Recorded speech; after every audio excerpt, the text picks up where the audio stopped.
boa noite. Polícia Federal faz buscas em empresa suspeita de despejar óleo na costa nordestina. Os mandados foram solicitados pelo Ministério Público Federal na sede da empresa no Rio de Janeiro. E você vai ver ainda. O projeto do Complexo da Ridinha, na Zona Norte, está prestes a sair do papel. Um novo mercado modelo e um centro de artesanato farão parte do projeto que busca devolver à praia a importância turística que a região sempre teve. E aqui no estúdio eu recebo o professor João Maria de Lima, diretor da Escola da Assembleia Legislativa. Hoje é sexta-feira, 1º de novembro de 2019 e o Band Cidade começa agora. O crime ambiental que há 2 meses atinge o Nordeste pode ter tido um desfecho nesta sexta-feira.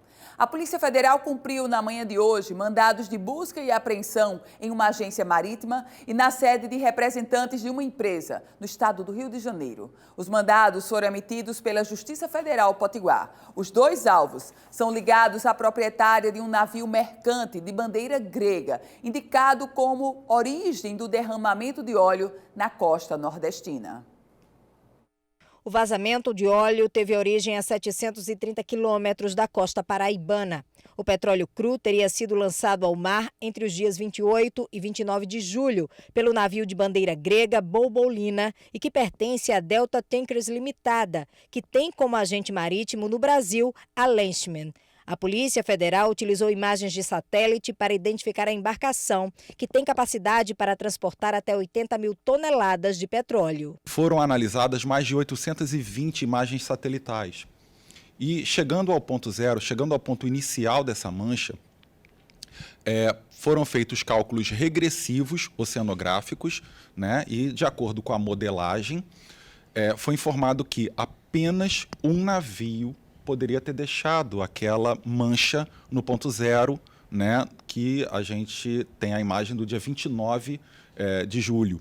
2 mandados de busca e apreensão foram cumpridos hoje pela Polícia Federal em sedes da empresa instaladas no Rio de Janeiro. Porém, a polícia não sabe ainda a quem pertence o petróleo que era transportado no navio. O que nos falta é a propriedade do petróleo transportado, bem como as circunstâncias em que esse crime ocorreu, né? Nós temos a materialidade pelo petróleo, indícios fortes de autoria, mas nós não temos as circunstâncias. Ainda temos que ver se o crime foi doloso ou se foi culposo. O Ministério Público Federal estima que 2.500 toneladas de petróleo cru foram despejadas no mar pela embarcação, que chegou a ficar detida nos Estados Unidos por 4 dias, por causa de incorreções no processo de separação da água e do óleo para descarga no mar. As investigações devem contar com a ajuda da Interpol, que irá fornecer informações sobre a atividade da empresa grega em outros 5 países. Então, qualquer empresa que lide legalmente com petróleo, ela tem 1000 restrições.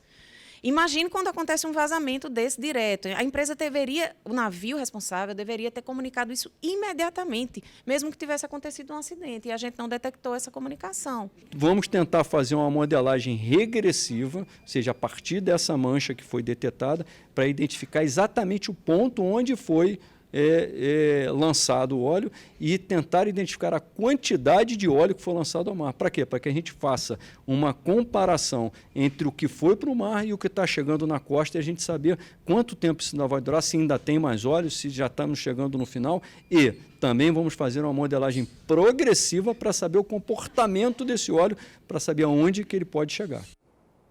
É fundamental esse trabalho. Na verdade, o trabalho da Polícia Federal e do Ministério Público Federal, junto com a Justiça Federal, que avalizou, que chancelou, que determinou a busca e apreensão, marca uma etapa importantíssima. Só que o trabalho está, literalmente, nesta nova fase, só começando. Porque precisamos de todas essas informações. Se vem mais óleo, a quantidade de óleo, onde ele está depositado, se é que ainda vem óleo que está no fundo do mar. Agora tem um outro aspecto. A punição exemplar. Nesse caso, o Brasil não pode deixar literalmente barato esse crime ambiental, o maior crime ambiental que o litoral nordestino já sofreu. A população sofre, a economia da região sofre, o Brasil, de uma forma geral, sofre. E aí ressalte-se o pioneirismo, o trabalho vanguardista da Polícia Federal, do Ministério Público Federal e da Justiça Federal, todos com DNA potiguar, que agora dão uma lição para o Brasil e que essa lição continue, porque a investigação precisa rapidamente trazer todas essas respostas há pouco levantadas pelo vice-almirante da Marinha. E nós vamos voltar a falar ainda no Band Cidade de hoje sobre essa crise ambiental que vive o Nordeste de uma forma geral. Nós vamos ver os impactos já registrados em alguns estados que tiveram essas manchas de óleo. O projeto do Complexo da Ridinha está prestes a sair do papel. Um novo mercado modelo, um centro de artesanato onde hoje funciona a Ridinha Clube. E ainda as reformas no calçadão e no espigão de pedras devem devolver à Ridinha a importância turística que a região sempre teve. O novo mercado modelo vai contar com 21 quiosques, terraços e um deck. O Ridinha Clube vai ganhar um novo andar e será transformado em um centro de artesanato. O calçadão e o passeio de pedras passarão por reformas de acessibilidade e a igreja da Ridinha vai ganhar uma proteção com cercas ao redor. Tudo isso faz parte do projeto do novo complexo da Ridinha. A gente pretende transformar a Ridinha no segundo polo turístico da cidade de Natal. Vamos desmanchar aquele mercado completamente, colocar o chão, construir um novo mercado com o propósito de oferecer boas acomodações às pessoas que se utilizarem lá do mercado. Toda a mão de obra hoje existente no mercado será treinada pelo SEBRAE, né? Já se comprometeu conosco a prefeitura para treinar essa mão de obra. O serviço deve custar 18 milhões de reais. A verba vem da bancada federal. Desde o ano passado que a gente já vinha conversando com a bancada federal e no princípio a gente teve R$1 milhão apenas, mas logo em seguida recebemos o valor de 8,5 milhões. E agora, com o descontingenciamento por parte do governo federal das emendas parlamentares, a gente recebeu a complementação de recursos, mais 9,8 milhões. A expectativa da prefeitura é que todo o projeto já esteja concluído até dezembro do ano que vem. Deveremos licitar essas obras agora no mês de dezembro, o Ridinha Clube. Também estamos em tratativas com a CEMURB para o licenciamento da obra, né? E logo em seguida vamos fazer a segunda etapa, a parte de urbanização de calçadas, o centro de artesanato, a cerca da igreja e o espigão. É obra para no máximo 8 a 10 meses, né? E a gente no outro verão a Ridinha vai estar cheia do mesmo que a Ponta Negra está e que recebe nossos visitantes. E vamos conferir agora a previsão do tempo para esse final de semana que está só começando. Amanhã, em Natal, o dia será de sol, a mínima é de 22 graus e a máxima vai alcançar os 32. Já em Mossoró, na capital do Oeste, o dia também fica ensolarado e a temperatura lá em cima. Mínima de 23 e a máxima 39. No domingo, aqui em Natal, o tempo também fica firme. Mínima de 22 e a máxima de 32 graus. Chegando a Caicó, no Seridó, o tempo por lá é de sol, sem chuvas. Mínima de 22 e a máxima de 36 graus. O Band Cidade volta em instantes.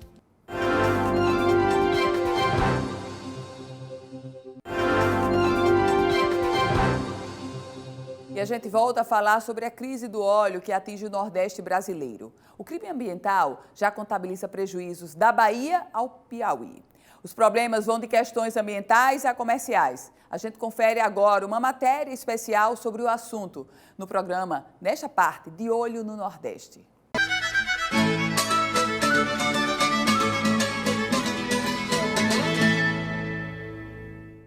As manchas começaram a aparecer na Bahia no dia 3 de outubro. Marisqueiras e pescadores estão sem trabalhar há 45 dias. Mais de 40 mil vão receber o seguro-defeso antecipado do governo federal. A Bahia Pesca, que cuida do setor, acredita que o número de pescadores artesanais afetados é bem maior. A Bahia Pesca lançará a equipe junto com a SEAGRE para poder fazer o cadastramento de todos os pescadores e marisqueiros, desde a divisa com o Sergipe até a divisa com o Espírito Santo, impactados pelo óleo. Os comerciantes que trabalham com a venda de peixes e frutos do mar também se queixam de prejuízos, apesar da mercadoria vir de outros estados. Todos os pescados que vêm para aqui, vêm de fora. Eu de Santa Catarina. Produtos que não foram comercializados acabaram no lixo. No box de Seu José, o prejuízo foi grande. As vendas caíram 80%.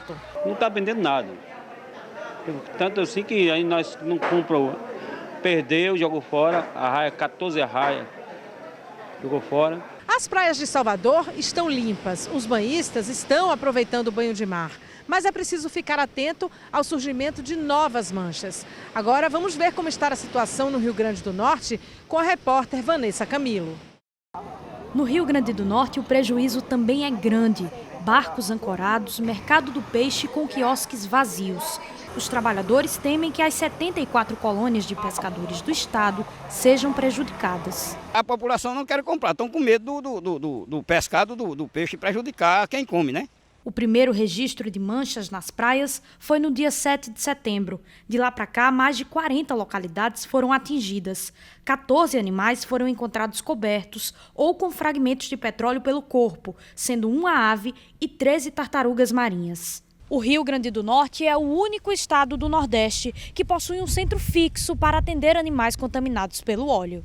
Desde 2013, equipes do projeto Cetáceos da Costa Branca da Universidade Estadual participam de capacitações para atender animais marinhos atingidos por petróleo. Com o desastre ambiental do litoral nordestino, o grupo passou a treinar profissionais de outros lugares. Nós iniciamos um treinamento por demanda virtual com algumas instituições entre Ceará, Piauí, e Maranhão, e depois fizemos um treinamento presencial com equipes que estavam atuando entre Paraíba, Pernambuco e Alagoas. Vamos saber como está a situação no Maranhão com o repórter Israel Tayer.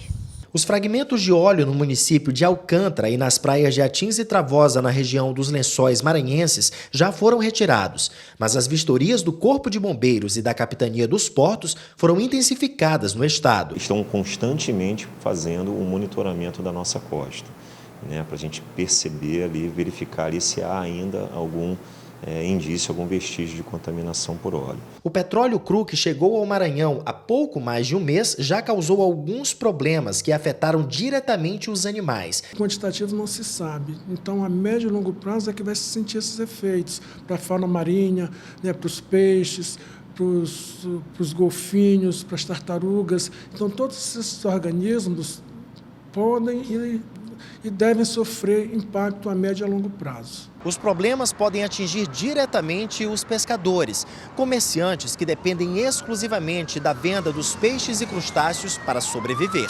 Agora vamos ver como está a situação do Piauí com a repórter Tracy Oliveira. Ao todo, já foram recolhidos 300 quilos do óleo bruto e resíduos contaminados em 6 praias do litoral do Piauí, desde o início de setembro, quando surgiram os primeiros vestígios. O dado é da Secretaria Estadual do Meio Ambiente e Recursos Hídricos, que monitora o vazamento com equipes no local, que recolhem os resíduos e orientam a população. Nós não tivemos contaminação grave, por exemplo, em corais, não tivemos contaminações graves em areia. As nossas manchas foram facilmente removidas com auxílio de uma pá e pessoas treinadas com equipamento de segurança, no caso luva e bota. Esse material foi todo acondicionado e recolhido junto às prefeituras. Então essa situação continua em alerta, as pessoas continuam monitorando na praia. Existem praias que estão limpas, não existe nenhum resíduo contaminado. Então o banhista tem que tomar cuidado ao adentrar na praia e ao entrar no mar para que não possa encontrar uma mancha. Até o momento, 11 tartarugas foram encontradas mortas. 2 delas tinham manchas de petróleo no intestino. Além de todo o prejuízo ao meio ambiente, os pescadores e o mercado local sofrem com o impacto. O nosso peixe não vem do Nordeste, a gente recebe de Belém, que no caso é o peixe do mar. Pescada amarela, cavala, cerro, pargo. Aí a orientação que eu dou para eles é essa, porque se a gente falar de imediato que o nosso peixe está recebendo aqui do Nordeste, no caso é Luiz Corrêa, que a gente recebe Tutói, que são as praias que abrangem mais o nosso fornecimento na capital, imediatamente eles não querem comprar. Vamos ver como está a situação na Paraíba com a repórter Rafaele Leite. A Paraíba foi o primeiro estado do Nordeste atingido pelas manchas de óleo, de acordo com o balanço divulgado pelo IBAMA. Desde o mês de setembro, vem sendo feito intenso trabalho para retirar o óleo em todo o litoral. Hoje, na Secretaria, recebi 3 ligações de Lisboa, as pessoas angustiadas, que já estavam com passagem comprada. E eu não seria responsável para dizer, pode vir que está tudo resolvido. Nesta comunidade quilombola, onde moram cerca de 350 famílias sobreviventes da pesca, o impacto nas vendas preocupa. A maioria dos pessoal aqui, tudo só vive de peixe. E se não tiver peixe, não tem comida na mesa. As pessoas pensam que o peixe está contaminado e não compra de jeito nenhum. Não compra de jeito nenhum. No setor de turismo ainda não houve queda no número de visitantes, isso por conta das reservas feitas previamente.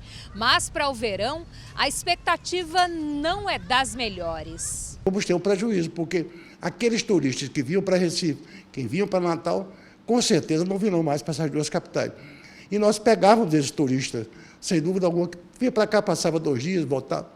Agora, a expectativa é a melhor possível que não chegue essa tragédia aqui. São 138 quilômetros de costa. Até o momento, nenhuma praia interditada.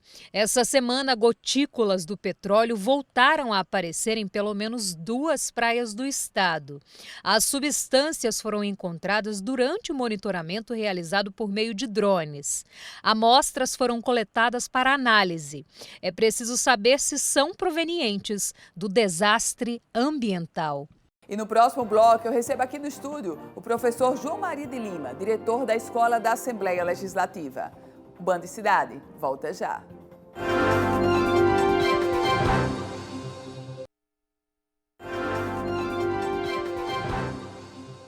De volta com o Band Cidade. E eu recebo aqui no estúdio o professor João Maria de Lima, diretor da Escola da Assembleia Legislativa.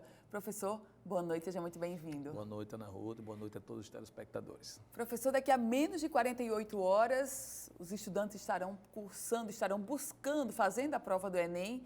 E o senhor que tem um trabalho, eu diria até social, através da Escola da Assembleia Legislativa e antes mesmo de ser diretor, com o projeto Conexão Enem. O balanço que o senhor faz do Conexão Enem 2019?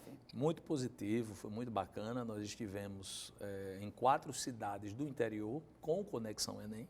Eu, pessoa física, professor João Maria, estive em mais cidades, porque as pessoas me convidam para dar uma aula na escola pública, um aulão, e eu vou, né, assim, por conta própria, participo, né. Estive recentemente em Goianinha, em Campo Grande, e o Conexão Enem foi para 4 cidades do interior e fizemos 11 aulões aqui, 12 aulões em Natal. Ao todo foram 16 aulões presenciais, além desse projeto que já existe na TV Assembleia, você sabe, com aulas na internet e também na televisão, que acontece todas as quintas-feiras ao vivo. Então foi muito positivo, porque a gente atingiu presencialmente mais de 2.000 pessoas.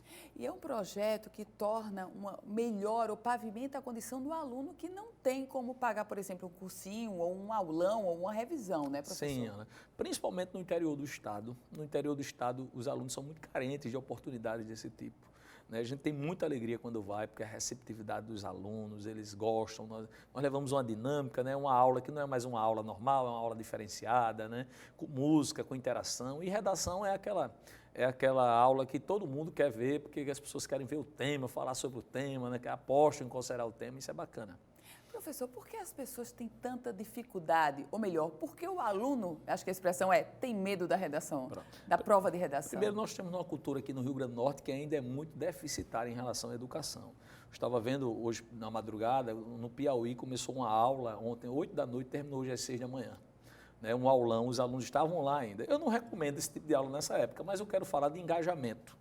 Nós precisamos ter um engajamento maior dos alunos. Então, o aluno ele tem de entender, ele tem de crescer interpretando que o Enem, o acesso à universidade é o que vai dar a garantia de um futuro melhor. Eu acho que isso não está muito bem claro ainda para a nossa juventude. E escrever também, Ana, como hoje todo mundo tem acesso à informação, acho que todo mundo já sabe de tudo, as informações são muito superficiais, elas não são checadas. Eu acho que sobressai aquele aluno que investiga mais a informação, que lê mais, que usa a linguagem de forma diferente. Isso só se adquire com muita leitura.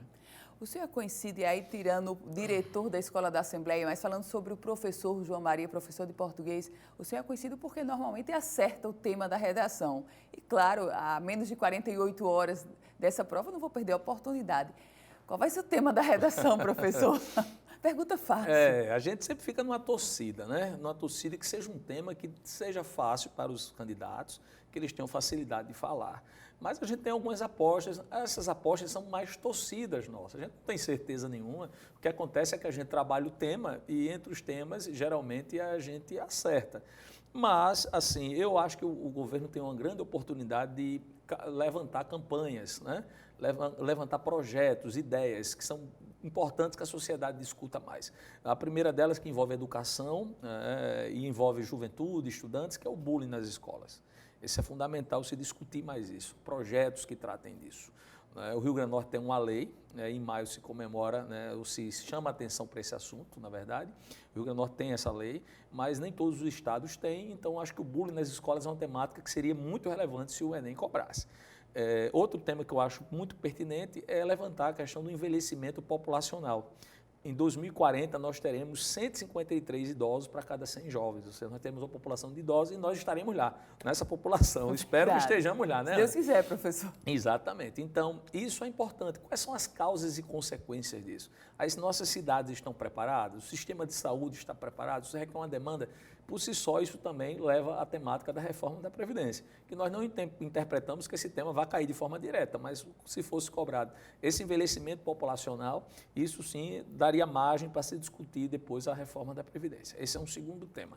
E um terceiro tema que eu julgo ainda, que é o meu favorito no sentido de torcida mesmo, que se cobre, é o abuso infantil. Qualquer tipo de abuso contra a criança deve ser combatido e aí isso é muito presente na internet, na rede social.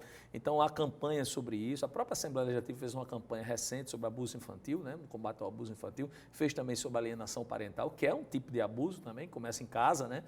Então, assim, essa temática infância é uma temática muito forte no Enem, e pedofilia, abuso, questões de internet relacionadas a isso, e o tema pode ser por aí. Se viesse por aí, ficaria de bom tamanho nesses três. Professor, o Enem, esse primeiro dia, no próximo domingo, 5h30, o senhor, com a larga experiência que tem, recomendaria o estudante começar a prova pela redação ou não? Sim, sempre pela redação.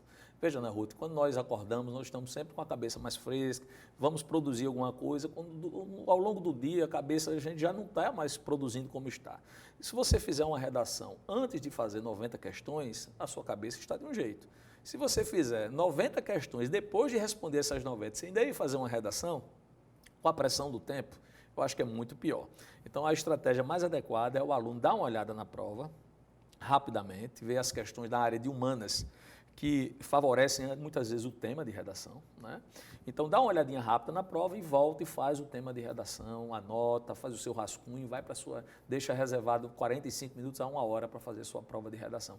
Essa é a nossa sugestão, que ele faça a primeira redação e aí ele vá para as questões, até porque ele vai ter 5 alternativas e ele pode marcar, mesmo que ele não saiba uma questão, ele tem de resolver primeiro as que ele sabe, procurar resolver as questões fáceis, ele não pode perder as questões fáceis, resolve as que ele sabe, que ele não sabe, vai deixando para depois, porque ele ainda tem o benefício do chute, né, de 20%, que a gente não recomenda, mas se não tiver saída, ele vai ter de chutar, e ele tem chance de 20% de responder, né, de acertar. O que é que o senhor sugere, o que é que o senhor espera da redação da prova de linguagem? Eu espero uma prova que mantenha um nível, a prova tem sido boa, uma prova bem elaborada, mas que haja uma diversidade maior de assuntos. Às vezes, um assunto como variação linguística ocupa 3, 4, 5 questões na prova, quando isso é um assunto que deveria ocupar menos questões e desse uma diversificada maior nos conteúdos, até para justificar o estudo da língua portuguesa e da linguagem durante todo o ano, né? Então, eu espero que haja uma variedade maior de questões do ponto de vista do conteúdo, mas que ela se mantenha no padrão das questões. A prova de linguagem geralmente é uma prova fácil. Agora, os alunos dificilmente acertam todas as questões. Exatamente por ser fácil, eles acham, subestimam a prova e se empolgam e acabam errando a prova, né? Interpretam, leem de forma muito rápida e não prestam atenção ao enunciado das questões. Professor João Maria de Lima, diretor da Escola da Assembleia. Obrigada, professor. Alegria sempre recebê-lo aqui. A alegria é sempre nossa, estou sempre à disposição. Obrigada, boa noite. E o Band Cidade vai ficando por aqui. Lembre-se que todas as informações da política você confere no politicaemfoco.com, um site especializado na política do Rio Grande do Norte e do Brasil. Você acompanha agora o Jornal da Band e a gente volta a se encontrar segunda-feira. Para você que vai fazer Enem, boa sorte, bom final de semana. Até segunda.